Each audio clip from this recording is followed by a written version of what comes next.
Welcome to the Publishing by the Numbers podcast. I am Jana Brown, and I'm here today with my amazing co-host, Virginia Anderson. Hi, V. Hello, Jana. Hi, everyone. CJ is out this week. She had some kid emergencies come up, so we wish her the very, very best, that everything is going to be okie dokie, and we'll catch her again in another episode or two. And then we'll get the update as to what all is going on in her life. It is July 15th, U.S. time, give or take, and this is episode 40. And this month we've been talking, we're back to talking about business stuff. So last week we talked a lot about defining what success looked like and all those kinds of things. So no, we didn't talk about that. We talked about the changes from Amazon. Holy moly, this is a sneak peek, guys. It's what we're going to talk about today. So last week we talked about changes from Amazon, which we will do other episodes like that because they change all the time. This week, we are going to talk about what success should look like. And I wanted to have us talk about this because I keep hearing it come up on different podcasts and on Facebook groups and that kind of thing. And it's this whole list of all the things that an author or a publisher should do. And the word should is kind of a problematic word because you just don't know how to define it. It suddenly becomes should this and this and this and this and this and this and this and this and this and this. And eventually there's just not enough hours in the day to do all the things that everybody tells you should be doing. So one of the things that we know really connects to that idea of should and to really creating a good list of what you need to do is knowing, first of all, what does success look like for you? Because we don't all have the same definition of success, and that drives a lot of why we're in this industry. So V, what does publishing success look like in your world? Okay, I think it really, really changes as we go and as we get, into our self-publishing business. So for me, and more generally speaking, I think as I get older, I might be getting a little bit wiser, maybe, just maybe, some days only. And my definition of success, of career success, of professional success has really changed. So you used to be very much associated with, the title, what kind of profession I do. So my worth and my success is very much attached to my professional achievement, and it was also very much attached to the income that I make. So my definition of success was very much how much money I make. So that has changed a lot because I come to realize that it doesn't matter how much money I'm making, and it doesn't matter what title I have, I'm still not happy. I was still not happy. So I think for me, success is not an end. It's really a means to get somewhere. And that somewhere for me is to be happy. So I guess for me, success is when I'm happy. So that really, really changed how I approach my books and my publishing business or any business that I'm running. And it is really, am I doing whatever I'm doing for my books, does it make me happy? So I guess some of you might know romance novels, it's not my thing. And I used to have those romance novels because in my mind, this is the biggest, the most lucrative genre, fiction genre. And this is where I need to go. So that would helping me to reach the success that I wanted, which is those financial goals. But I realized how miserable I was doing those romance books. It was just pure misery, pure chore. It's everything I have to do is review the manuscript, a chore. Coming up with marketing material, a chore. Doing advertising, a chore. Doing market research, a chore. Everything was a chore. So I might be getting financial goals, but I didn't feel successful at all. I felt miserable.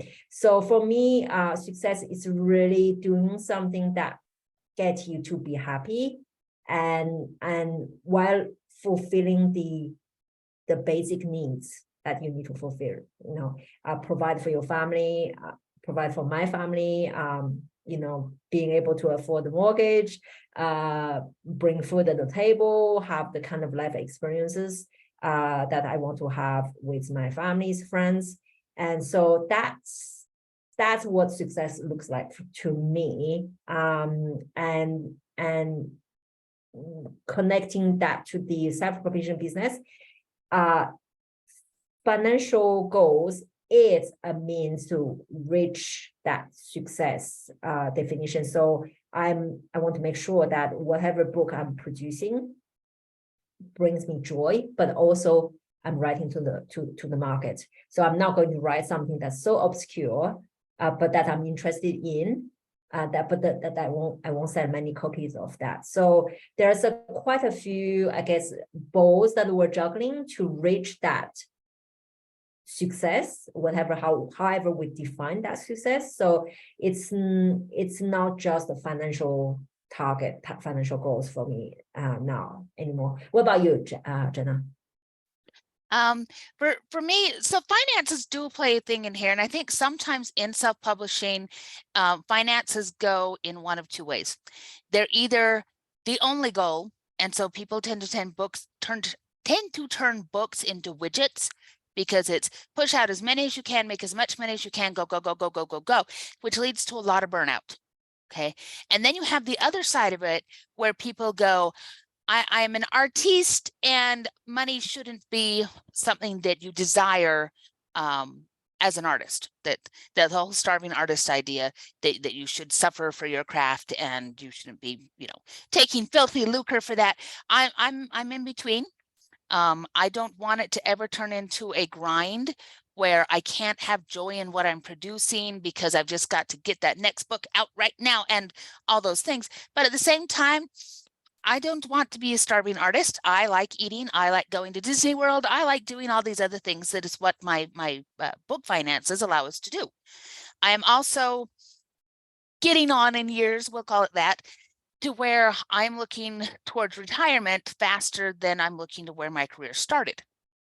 And because of that, my husband and I are talking about, it's 401ks and it's pension plans, and it's how does my publishing play into what we want to do when we're retired? And so it's also thinking about that and going, while he's got a steady job, this is a great time for me to sock a lot of money away that will allow us, because we want to travel. We so want to travel when it comes to, once the kids are out of the house, to be able to say, yeah, twice a year, we're going to go places. And to do that, you got to have money put aside. So I have no problem with the, chasing money, but you can hear that, I want that money so I get what I can do with it. And what I can do with it is to have more family time, to go and see places that I want to see that, otherwise I would never have opportunity to. Things like that. So there is that means to an end.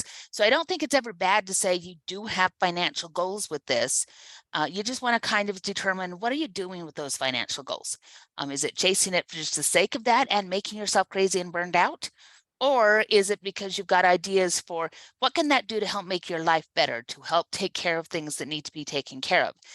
All summer, my daughter, she's so cute. She's such a fish. So she's been doing swimming lessons, and it's really fun to know that book money is paying for swimming lessons. So, and we go to the pool. In fact, we only just got back about a half hour ago from the pool because that's where she wants to be and she loves it so much. And, to have that little bit extra that says, yeah, this pays for a summer pass at the swimming pool, this pays for the lessons, this pays for all those extra things. That's a huge increase in quality of life. In the less measurable, I love it so much when somebody reads one of my books and then sends me an email that is gushing about something or another, where they say, my favorite ones are the ones where it's like, I stayed up until 2 o'clock in the morning and it's all your fault. And I'm like, yes, I always want to be the person that made you miss sleep because you got so wrapped up in the story, because I take such joy in the story that to have other people enjoy what they're reading and to connect that way, that's a big form of success. To have people that read your stuff and go, yeah, this was cool. or this made a difference to me. A lot of times in nonfiction, if you're writing self-help, if you're doing things like that, that can be a huge measure of success. Are people reading your books and saying, yeah, this helped me make a decision. This helped me get through a tough time in my life. My writing partner has this wonderful little book that's retold fairy tales. And that's my book that I give people who are going through something hard. And when my mom was in the hospital, I sat there and I read her these retold fairy tales because she couldn't read on her own and she couldn't rest comfortably. So we just sat there and we read this book for hours and hours and hours. And that's a huge measure of success to be able to tell my writing partner, yeah, this is the book that got us through the hospital. This is the book that did those things. And sometimes we look at those successes and go, well, but it's not, you can't count that. You can't quantify it. But that's still a really valid version of success, is to say, I'm going to get a readership. And that generally ties into the financials. So I think it's these things, and it's knowing where to place that value based on having a good life and being happy, and also not stressing yourself out. Because when you say, my version of success is I'm going to make $3 million this year off of one book, that's not reasonable, and you're going to be unhappy. So we also have to think about our success that way, to say, are the things that I want reasonable where my career is now, and where my life is now? Which kind of leads into our next thing that we were going to talk about, is how, and you alluded to it, is how success changes based on the time and space that you're in life. Yeah, I think and before we get to that, I think you touched something about how we define success. Success is a very personal thing. So when I hear someone ask me, but how much money you're making, or how many books are you selling? This is honestly, first of all, none of your business. There's truth to that. And secondly, whatever I do, it's absolutely irrelevant to you, because my goals, my success, my life is mine. So you have to stop this whole comparison thing, because comparison is a killer. It's really what's going to drag you down. So stop comparing, stop asking people like, how much money are you making? And then as if this is what dictates your level of success or your level of income. No, nothing. Like it's completely irrelevant. So, no, it can be aspirational. It is nice to know that there are self-publishers out there who are making money, because if you want to do that, it can be helpful to know that exists. But like you say, comparison is the thief of joy. So you can't say, well, because Mal Cooper is making 7 or 8 figures a year and I'm not, I'm a terrible person, or I'm not succeeding, because you're not in that same place that person is. But it can be inspirational to go, here's somebody who really wrote the things that she loved and has really got a good hold on her market. And what can I learn from that? Well, I can learn that marketing success comes from finding who your readers are and really engaging with that audience. So it can be inspirational, but you have to walk that line between being inspired by other people's successes and comparisonitis that makes you feel guilty, that makes you feel like you're not doing enough or you're not good enough in order to be able to still have the success you want. I think you have to be true to your own values and what's important to you. Otherwise, it's just this constant, never enough, or unrealistic expectations. So Mary Cooper didn't get to that kind of level of financial success overnight. And it's not because she's doing that you will ever going to get to that point, or you might be doing extremely well. But it is aspirational. But whatever you do, it's on you. You got to define what that success look like to yourself. So I stopped, comparing myself to whatever other people are doing, because that just made me miserable. And it made me also having totally unrealistic expectations. So what was the thing that we were going to touch on? I got No, we're there. So different times and places in life, because this is also an important thing. So I look at my life, and right now I have a real big problem with my back. And then I've got a child who's only 10, and so she still has a lot of needs and all of those kinds of things going on. And that means that as I'm determining my success, that's very different from where my success was 15 years ago and where it's going to be in another 10 years. Because another 10 years and I'll be an empty nester. So the time I'm going to be able to put into my self-publishing career is going to change as she gets older. Right now, she wants my time. She wants me to come to the swimming pool with her. She wants to do all these things. And I'm all too aware that in another few years, it's going to be, yeah, Mom, my friends and I are going, bye. Bye-bye. But suddenly that will open up, what is a certain block of time a day that I'm able to do writing and marketing, whatever. And my life is going to change to where it may be, well, gosh, I only had 2 or 3 hours a day to put into this, and now I'm going to have 6. And I can look at my success differently at that point because I'll have different resources to put into it.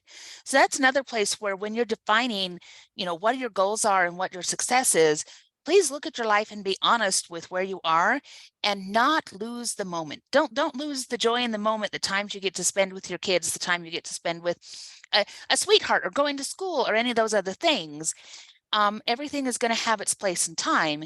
And as your resources change, you can also change your success. And you can be very content to say, my success for now is maybe getting 2 books out a year.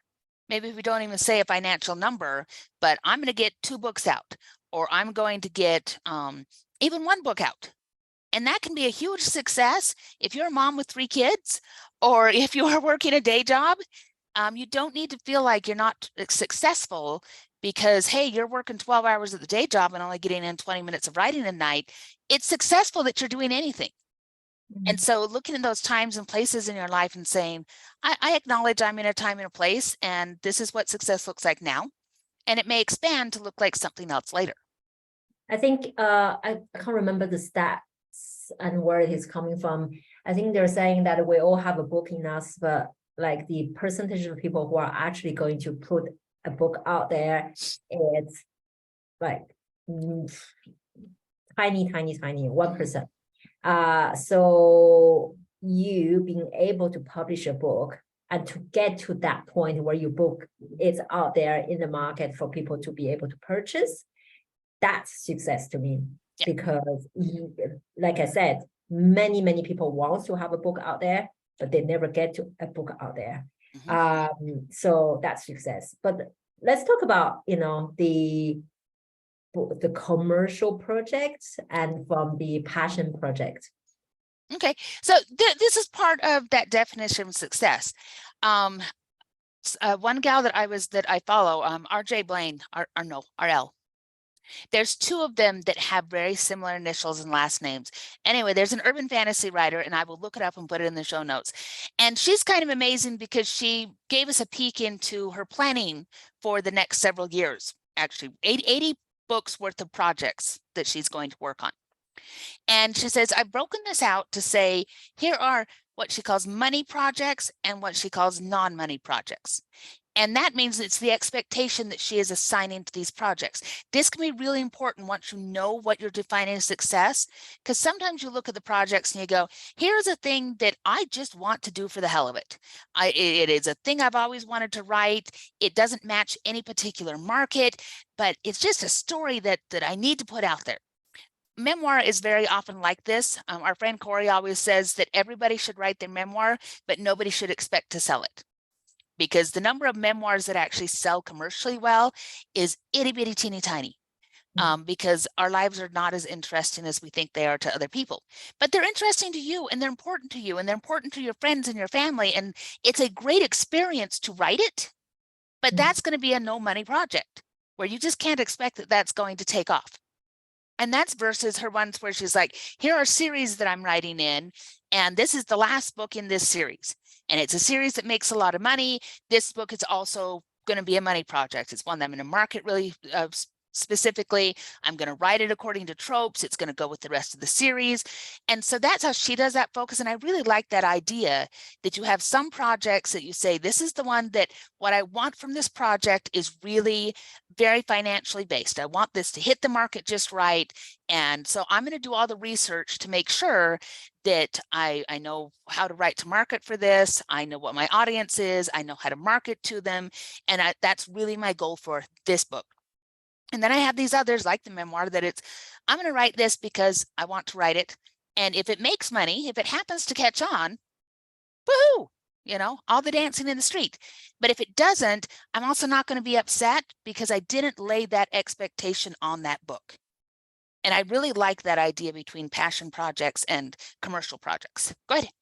No, definitely. I'm just working on something that's definitely a passion project. It is literally just for my own sake. It's actually quite therapeutic to get things out. It's so politically incorrect. I don't care. It's for me, it's for my friends, it's for my family, and probably not for my family because they will be very shocked.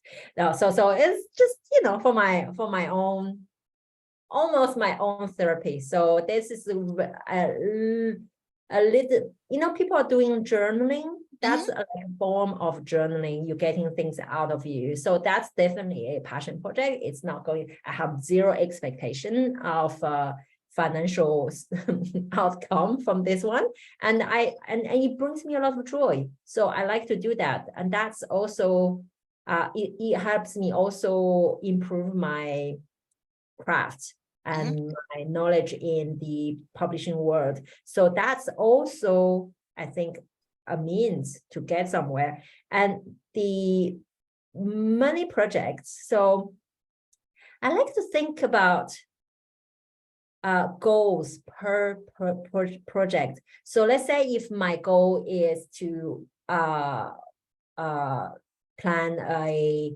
6 weeks European trip next year. So I need a certain amount of money to be able to afford that kind of trip. It's going to be a lot of different hotel travels, air tickets. So it's going to be really pricey. So I have a kind of a budget of how much I will need. Then I'm going to plan my books so that I'm working towards that financial goals in order to be able to pay for that project. So this is very targeted. It's long enough for me to get some books out there, but not so long that it's so abstract that I can't really, plan anything tangible. So this is also a good way for me to feel successful because I have a very specific project.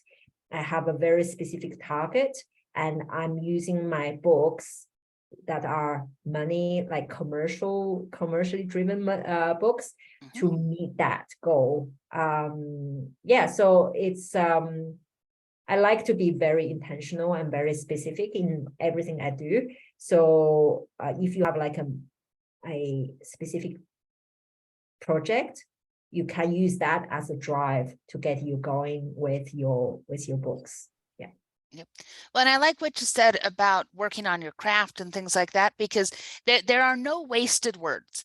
There are words that you don't end up putting in the final product. There are things that you delete, there are things that whatever, but everything that you write, everything that you create, every marketing thing that you try, all of that is data that then tells you what is working and what isn't working, what is moving you closer to your success, what is moving you further away from it. So it's never a waste, because you hear people all the time who will say, gosh, I'm such a failure. I did this marketing thing and I ended up in the hole. Well, you learn that for your audience and your book, that marketing thing doesn't work. There's still value in that. And there's also, like I said, it's the value in the craft that says, if I keep writing the words, I'm going to get better at my craft, even if I remove 5,000 of these words and they never make it into the book. So I do like that too. And I think we need to, so kind of bring this around, part of why we want you to think about this is because we get a lot of people, we work with clients and they get very, very frustrated because they will say, okay, my measure of success is I'm going to sell 50,000 books and make a whole bunch of money. Then we'll ask them, well, what kind of projects are you working on? And the projects they're working on are those non-money making kind of projects. They are phenomenally niche books that go to a phenomenally niche audience. And then they want to know, well, why? Why am I not getting what I want? And we can't do that, okay? When we set up what our success is, what our desires are, in order to get there, you also have to do action on this other side. And if you say, I'm going to do anything I want on this side, then there is no guarantee of hitting the success you want on this side. To really make it work, you have to bring these things into alignment with each other.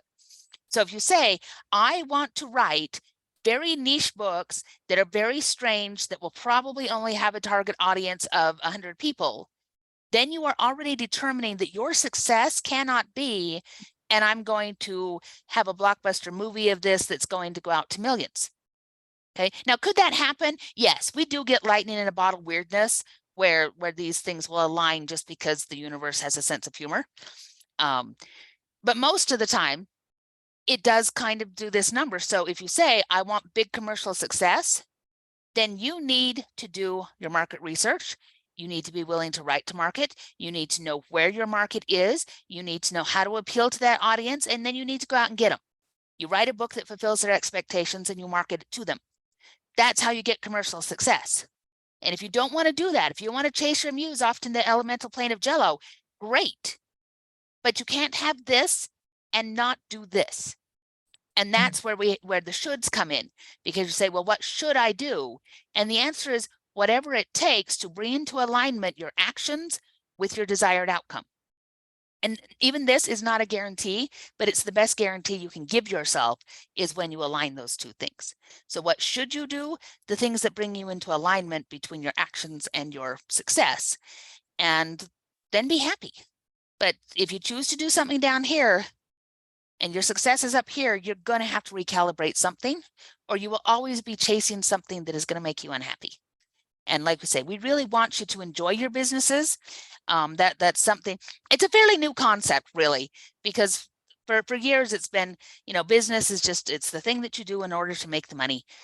And then you read about these people who did amazing things and how a lot of times it's because they found something they were passionate about. I was watching a show today about the people that made creamy peanut butter and figured out how to hydrogenate the oils and all that kind of thing. And it was because there was a guy who went, there, we have peanut butter, but the oil always rises to the top and the peanut butter's in the bottom, and our customers don't like it. There has to be a way to make this work. And so he worked and worked and worked and discovered processes and figured out a way to hydrogenize the oils into the peanut butter so it all stays together and it's creamy and it's delicious and it's amazing. And he was the guy behind, and I'm going to get it wrong, it's either Skippy or Peter Pan. But so he ended up getting this huge financial success too, but mostly he just really wanted to serve his customers that were unhappy because their peanut butter separated. And so he got into something he was very passionate about to make them happy, to help them figure this out. And it led to this bigger success. So he aligned with make my customers happy. And then he got all of this other stuff too. So when we're in alignment with the things that we're most passionate about, when we're doing the things that make our success possible, we will often see that grow in ways that you don't anticipate. But it's when you're way off, it's hard to make that gap. Yeah, I think really success is sometimes a little bit of overrated concept. At least for me, I think it used to be so important. I need to be successful, but I think what I really wanted is to be happy. And if you do something for the only purpose of what you do is to make money, it's not going to be sustainable. You're going to burn out because if the interest, if not passion, at least interest is not there. You can't. It's not going to be sustainable. So do something that makes you happy and align that with whatever the goals that you want to reach, and that's how you can be happy. I'm not going to say successful because, you know, like I said, success is probably just a means to get somewhere. And that somewhere for me is happiness. And I think that's pretty universal. All right. Well, I think we've really covered what we wanted to there. I would encourage our listeners to take some time out when you're not thinking about a whole bunch of other stuff and kind of map out some of these things. What is it that you want? You know, but why have you come to authoring and to writing and self-publishing? What is it that you hope to gain at it? What are little successes? What are big successes? Give yourself some breathing space to really think about it. And then see where you can make your stuff line up, because we want to see you have whatever is most successful for you. And you know, for me, I want you to put lots of books out because I'm also a reader. So my success as a reader is that you create amazing books that I can throw money at you for, and then I can read them and I will be happy. So, you know, it all ties together very, very nicely. Anything you want to add before we move on, Dee? Yeah, just let us know, right? Send us comments, give us feedback, let us know, because we're curious to know what success or what's your goal, what makes you happy. So yeah, let us know. Fantastic. All right, then let's move to the next part of the show, which is our moments of irrelevancy. Dee, what is irrelevant in your moment? Okay. Irrelevant in your moment? No, relevant in your world. Go ahead. Yeah, it's relevant, but fortunately only once a year. So birthday, I come to the conclusion that it's good that it's only once a year when it's someone else's birthday. And in this instance, I'm talking about my daughter's birthday. So I set up myself this stupid goal, and that is to do a amazing birthday party every year on a theme. So during the COVID year, I got some, slack because, well, it's not my fault. I can't organize a party. No one needs to the world is crazy. So COVID has ended, thank God, and we're back. Life is kind of back to the normal. And then I have my daughter kindly remind me, this is time, you need to organize something. And this year is, so for her first year birthday, we did the bumblebee theme. So and the cake was like the bumblebee cake. And then we had Frozen, we had Woodland, and then so this year she decided it's gonna be Magic Garden. So everything needs to be Magic Garden, the decoration, her dress, and then I have to bake a cake that's a Magic Garden themed cake. And this is why I say it's good it's only once a year, because this cake took about 2 days to bake, and it took only about, I think, 10 kilos of butter in there. So, I'm French, everything has to have butter. Butter is my life, Yep. Like, I think that will go on the t-shirt. So butter is my life. And so we baked this cake, and literally, I think when you eat it, there's butter oozing out from everywhere. So I'm going to put a picture of the cake on our Facebook page, guys. So if you want to check it out, go on Facebook and look for A Lantern Digital. And then you will be seeing a picture of the cake. So that's my irrelevant moments. What about you, Jenna? Oh, I love that. That's so much fun. Let's see. So we were just talking about this before we started the show, that here in the US, as of when we're recording, yesterday was the 4th of July. And it is so much fun to be a grandma and to watch your grandchildren start to experience holidays. Because my grandson was over, and he is just the cutest thing on the face of the planet. He is so adorable. And this was the first year, because last year he was with us, but he was only a month old. So he slept through the fireworks on my lap. It was great. This year he was awake, but he was so punchy by the time that we got to dark enough that we could light off fireworks, that he was just kind of laying there going, ooh, trippy. And then things would get loud and he'd jump. But so it was tremendously fun. So my moment is, it kind of ties to the show. It was just the happiness that you can have having those little moments, watching the fireworks together and eating homemade ice cream. And so I'm just really, really grateful for those kinds of moments. It makes me really happy. So there's my thing. I'm having happy moments because fireworks and homemade ice cream, and it makes me all gushy. So there we have it. Oh, wonderful, wonderful. All right, guys. Well, go forth and determine your success. Thank you so much for joining us. You can find the show and the show notes at www.elantumdigital.com and follow the podcast on YouTube or your favorite podcast distributor. If you enjoyed the show, please subscribe and leave us a review. We'll see y'all later. Bye-bye now.